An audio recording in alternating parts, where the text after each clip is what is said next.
If you're craving a cozy homemade dinner today, I'm making a hearty potato vegetable soup with cheesy bacon biscuits, which are perfect for dipping. Nothing like a beautiful frosty day to inspire some cozy homemade soup cooking. And this one is super versatile. If you're a vegetarian, you can skip the bacon. And if you got some meat lovers in the house, extra bacon. It's really easy to make. And I've done a little bit of experimenting here too on the biscuits. So if you stick with me to the end, you will know what is the best hack and the fastest way to make awesome biscuits. First thing we want to do is crush some garlic into our pot. The reason we're doing this is because garlic releases something called allicin, which is where you get all the health benefits from it. And it needs to sit for about 10 to 15 minutes before we heat it up. And we're going to want to peel some potatoes and a couple carrots, just for a little bit of color. And you're going to want to chop 2 stalks of celery. Just cut it up into small size pieces, however big or small you want them in your soup. And you want to chop up 1 small onion into small pieces. And my favorite way to do that is obviously to peel it, and then you only cut it just a 1/4 of an inch from the base. And you cut it into a whole bunch of little skinny little wedges like you're making an onion blossom. And then turn it on its side. And then you have the fastest way I know to cut an onion without any tears and any hassle. You don't have to dip it in water or any of that craziness. Just chopped, done. And for your potatoes, you're going to want about 4 cups of them. Chop them however you like. And as for what kind of potatoes, you can use whatever you've got. I'm using some leftover russets I have from mashed potatoes we had with Christmas dinner. But you can use red. I think my preference would be red potatoes if I was chopping specifically for this soup. But you can definitely just go with what you got kicking around the pantry. I'm only adding a couple of carrots just because I want a little bit of that orange color in there, because I think it looks prettier. I'm also going to add some other vegetables here for color, flavor, and interest. So we've got 3/4 of a cup of frozen corn, frozen peas, and frozen green beans, just whatever you have on hand. So let's head to the stove and put this all together now, get the soup cooking so we can start those biscuits. So I added about a tablespoon of olive oil to the garlic. We're going to get that sauteing, and we're on a medium heat. And we want to add the celery and onion. Now we just want to add some spices. And my favorite spices that I tend to use for a lot of my different soup recipes are 1/2 teaspoon of dill seed, not dill weed, dill seed. And you want to use 1 bay leaf. And 2 teaspoons of mustard seeds. They add a lot of fun texture to your soup and a nice flavor. And then we're also going to add a teaspoon of paprika. Just give that a quick stir to let the spices diffuse throughout. And then you want to add 1.5 teaspoons of Worcestershire. One day I'll learn how to say it. Worcester sauce.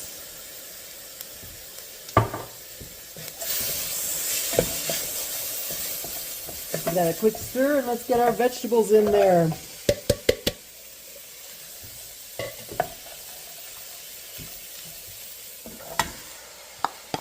Add the potatoes.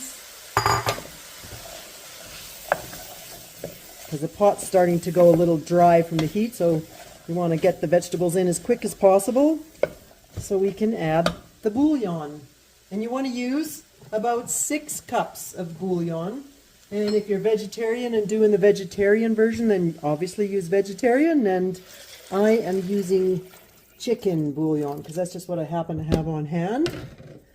So 6 cups of chicken bouillon. And then you want to add just a little bit of salt and pepper to taste.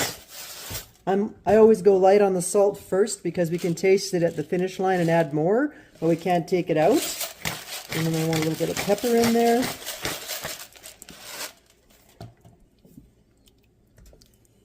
Give it a nice stir. It's looking all beautiful and colorful. So we're going to let that simmer for about 45 minutes to an hour till the vegetables are all nice and soft. And while that's happening, if you're using bacon in your biscuits, you want to get your bacon cooking.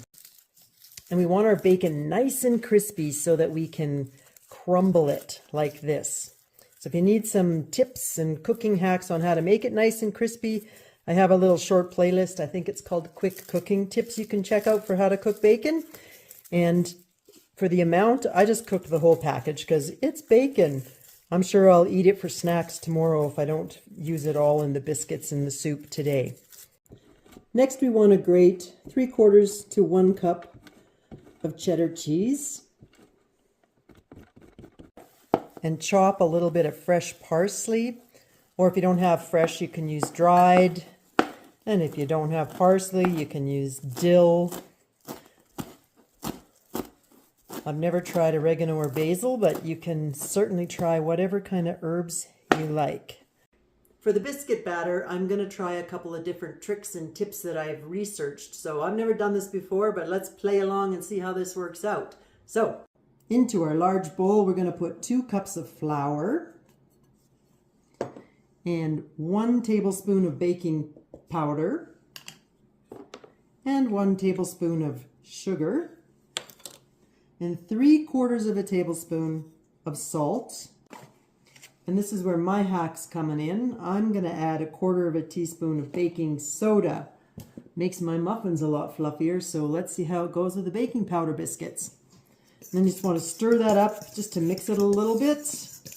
According to Google research and other chefs who've played around out there, you want to keep everything super cold, and you could use a pastry blender to cut your butter in, but I read out there somewhere that somebody uses a grater. So we're going to try that. Very cold butter straight out of the fridge, 1/2 cup, and I'll grate it as quickly as I can so my hot hands don't start to melt it.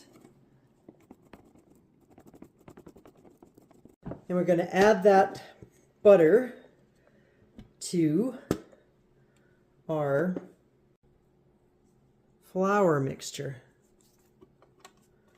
Gotta say, this is actually a lot messier than I was expecting it to be. But I am a mad scientist at heart, and it's all about how these turn out. So if this works, then it'll be worth this extra effort.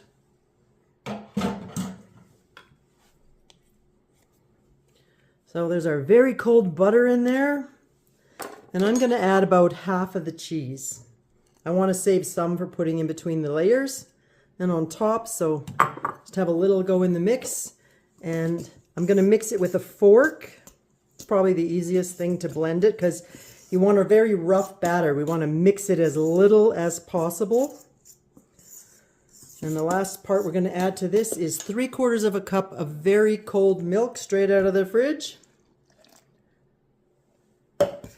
And then you just want to mix this, like I said, as little as possible so it'll be like a very rough looking batter.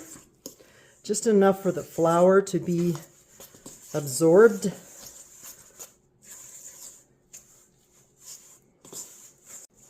And I'm thinking this batter looks a little dry, so I'm going to play mad scientist again, and I'm adding 1/4 cup more milk to this.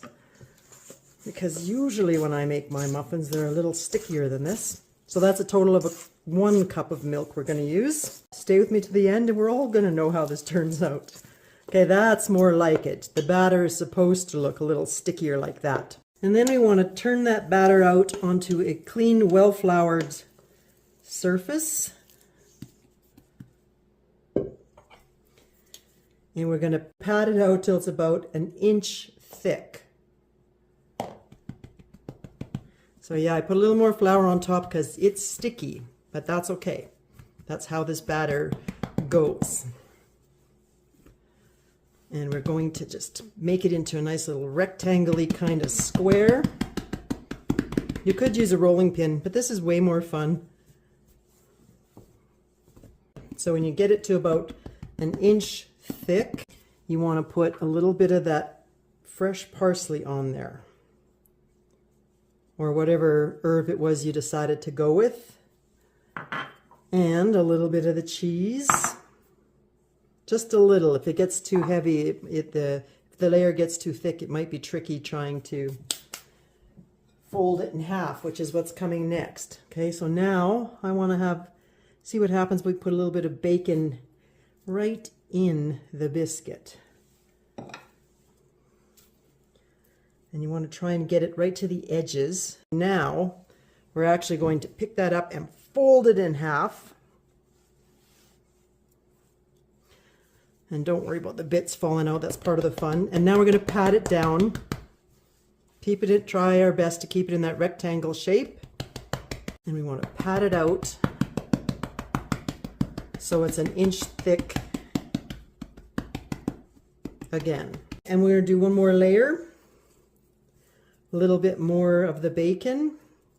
I want to save a little for the top too, so just a little. Same with the parsley. And a little bit of the cheese.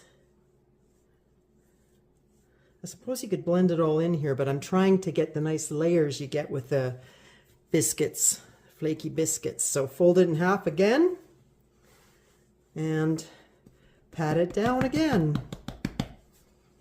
So this is the final patting down. We're not going to do another layer. I think that's enough. If you're brave and you want to do more, you can.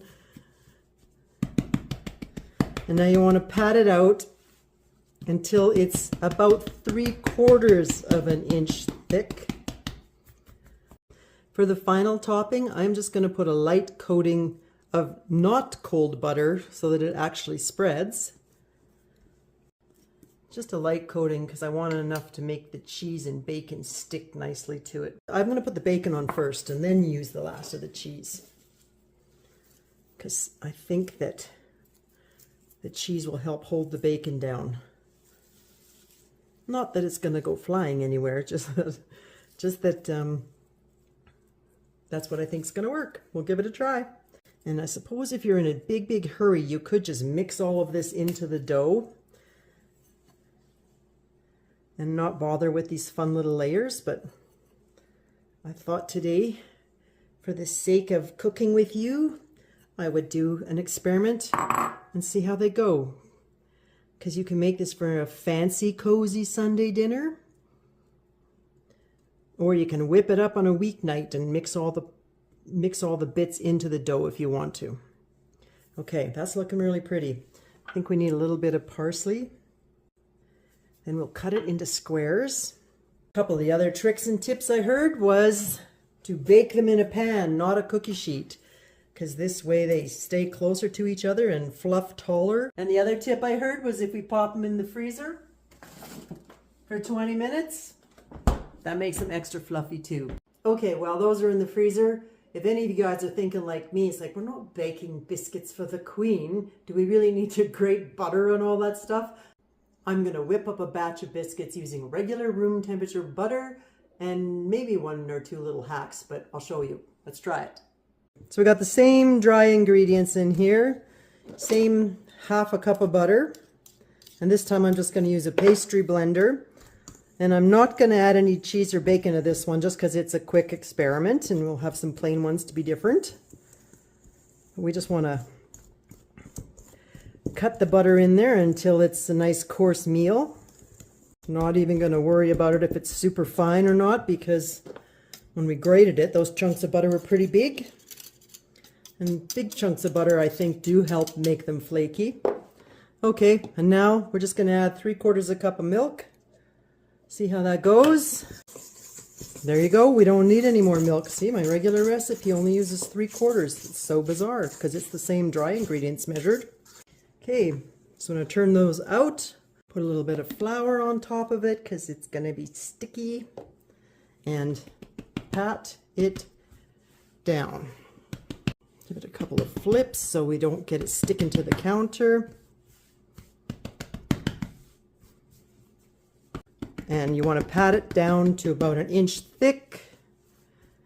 And now, because butter is the secret, if you have thick, cold butter in there, I am just going to cut some thin little shavings of butter, cold butter, and put them in place of where we had the cheese last time. I mean, you can still add cheese to these if you want, but this is just experiment number 2 here. So I'm making these ones plain. Fold it in half. I suppose you could even just do half of it with butter and then fold it in half, but we'll go that way for now. Can never have too much butter, can you? I don't know. All right, pat it down again till it's about 1 inch thick. Let's just do another layer of butter. And this one I will just do it on half and fold it like you're making a sandwich. And we are going to try an experiment where I'm going to put half of these in the freezer and the other ones are going to go straight in the oven. And then we'll know for sure, because I am a mad scientist at heart and I love a good experiment. One more layer of butter. And I would say, if you want to know about proportions, I've probably used about 1/4 cup more butter for these little shavings that I'm putting in between the layers.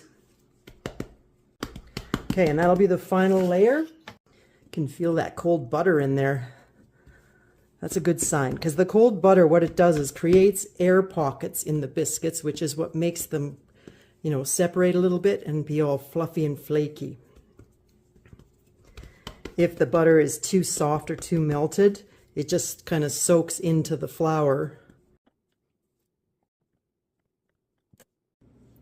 And now we want to heat our oven to 425. So we're going to put our original batch in the oven. And I'm going to put half that have not been frozen of the other ones in. And we'll see how they turn out. And when your soup is ready, I like to serve it with a dollop of sour cream. You can mix the sour cream right in the pot, but I think it makes a nicer presentation with just sour cream and a little bit of parsley like that. All right, all the biscuits have been baked. The verdict is in, and we have a clear winner. These ones, for sure, the freezing makes a difference. You don't have to grate the butter into it though. You can just do the butter hack like I did with these ones. You can see, let me pull one out for you.